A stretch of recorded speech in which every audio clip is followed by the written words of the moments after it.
Creative 2.0 has been so awesome, but even though it's absolutely amazing, it's not perfect. So today I'm going over 17 things that need to be changed now. The first huge, gaping, massive problem is that console players can't build. Whenever I post a video on YouTube, since UEFN came out, my top comments are always things like, I wish I could make things in UEFN, but sadly I'm on Xbox. We need it on console ASAP! Sadly, I cannot use UEFN because I play on console. This is the kind of reaction I'm getting every time I upload. But I want to show you something. If you look through some of the maps, like here's a UEFN category. Right here we have 2.2 thousand people playing this, or 1.1 thousand playing this map. And you keep going down here. I mean, it's only a couple of few hundred people playing these maps. And then let's scroll down here to practice mode. And Go Goated has 25K playing. Pit has 22,000. The Bio Zone Wars has 16,000. So far, looks like the player base is cool with UEFN. So right now, the player base is still wanting and playing battle royale adjacent maps. What I'm trying to say is 1.0, folks, there's still lots out there for you. One thing I do wish is that Epic had released more tools for you with UEFN, like at least give them rotation on the prop mover or something like that. The next big problem is you have to have a powerful PC to be able to run all this. I asked on Twitter, what are things you don't like about UEFN currently? And a lot of the comments here are things like a lot of people can't run it and Fortnite at the same time. That's a big issue. I mean, luckily my computer can handle running this and I can switch back to UEFN at the same time. But even then with my like supercomputer, it still crashes a lot. Big problem. Next, in order to publish maps, you have to be 18 years old. And also you have to have been playing Fortnite for 90 days. This is a huge problem for those that are younger and want to create, but also for Unreal Engine developers that are coming over that want to publish maps too. I kind of understand the 18-year-old rule a little bit. I think they need to fix that. The 90 days before applying, like that is just dumb. They gotta scrap that right away. Another complaint I'm seeing a lot is that this whole system is just a little bit too confusing. Like pretty much anything you have to do in UEFN takes a tutorial. Nothing about this is really intuitive. For example, like I'm gonna go into landscape mode and I get sculpting and everything, like that's pretty straightforward. But I come into the paints and want to like change the paints and how they look, and it's just very challenging to change the layers. Like, I should be able to like say layer 2 and then have a whole bunch of options here that have different layers. Like I should be able to change it to snow instead of sand, and it should be easy instead of having to do some crazy convoluted thing. Just little things like that I feel would make this a much better experience for some of us novice creators out there, as opposed to the Unreal developers, which it seems like they've made this for Unreal developers and not for a more simple base like, well, me. I'm gonna learn how to do all this stuff if it's the last thing I do. Two huge, massive problems is right now I'm in a UEFN builder, but the save device is nowhere to be found, but neither is the accolades device. But if I leave UEFN and jump into a 1.0 project, here's both of those devices. Like not being able to save your data or have experience that ties back to the battle pass is a huge miss by UEFN at launch. Like I know they're working hard on these to get them done. I'm hoping that's the next update for UEFN, but it's crazy to me that they launched without these two things because those are crucial for any map to survive. And my guess is that's one of the main reasons the plays on these UEFN maps are so low right now. This is a big one for everyone in the community, is their rules on IP and creating content like Star Wars or whatever. Like things are as unclear as they've ever been. I mean, you look here in Epic's picks, you have a literal IP breaking map. Yes, it's 1.0, but it's still literally an IP breaking rule map. Epic even banned the ability to make chapter 2 or 3 maps and demonetize the chapter 1 maps that were made, claiming that that was their IP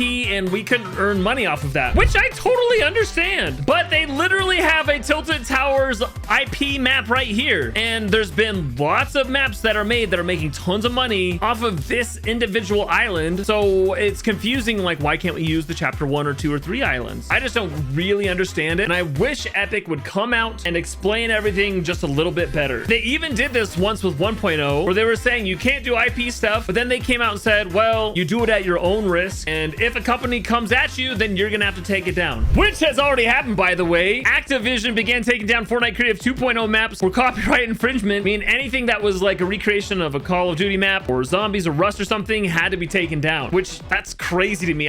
They're feeling threatened by us map makers. But is that risk on Epic or is that on us? I don't know. We need clarification on it. These next 3 problems are kind of tied together. One is that you can't really change your player movement yet. You're kind of stuck with the mantling or the hurdling techniques. There's no way to really change how your player moves, which you can do in Unreal Engine, and I feel like that is going to be a huge one because you're just not really pulled into a different experience. You always know you're playing Fortnite. Same thing with like your character. Like I got my Peely here, which is awesome, but I should be able to change him to look more like my map feels. Like playing through some of these experiences are really cool, but you're kind of pulled out of it because your player looks so different. And similarly, you can't really control your player camera. There's a few maps out there that have forced the camera to be caught in one position, which is really cool. Or even like first person mode is forced in some of these maps, but it's still not a true first person or a top down experience or even a side scrolling experience. Like we need to be able to control the camera so that we can have really different UEFN experiences. This right here was a big disappointment on launch, is that all we have access to are the battle royale guns. But why, guys? Why are we restricted to what's released in battle royale? Fossil Southie here has a list of everything we don't have in creative that has at least been released at some point in battle royale or even save the world. Why don't we have the command cavern key cards or the epic dual suppressed pistols? Like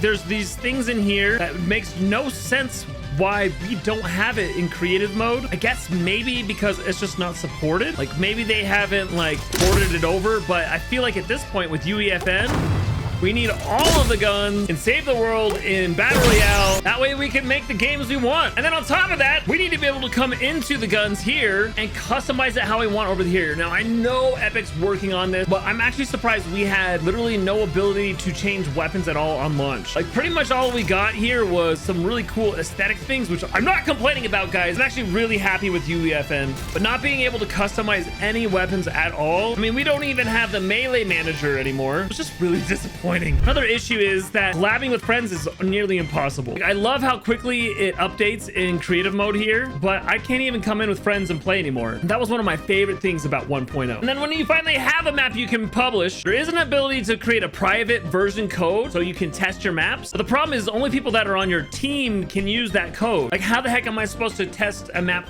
with 100 players if they all have to be on my team? That's impossible. They need to make the private codes, I don't know, temporary or something, so that we can test the maps and then publish them. Another big issue is converting 1.0 maps over to 2.0. Our friend Tact here tried to move a working 1.0 map over to 2.0, and look at his memory. It's 202,000. It converted to the new island and it's double the memory. That's a big issue. One thing I really wish UEFN had was replay mode. Like when I'm building in here or even when it's in a session that's launched, replay mode does not record it. I love to show off my time lapses and everything, and I can't do that in UEFN. Also, when I come into a UEFN map and want to like get a screenshot or something, as soon as I skip through this, often the builds will break. This one's a personal pet peeve of mine, but when I launch a session or push update, it takes like 10 minutes for it to update. When you're making videos and pushing updates constantly, I feel like most of my time is spent just waiting here. Now, I know I've complained a lot in this video, but I actually really love UEFN. It's so good. But I think it's important to talk about things that aren't working great, but I love this roadmap that Epic put out. This is basically everything that's going to come in the next 3 years, where eventually we could even make massive AI simulations or multi-game worlds. Like the future of UEFN is so bright, and while we have little things to gripe about here and there, I love the direction we're going. So well done, Epic. I can't wait to see what you guys do next.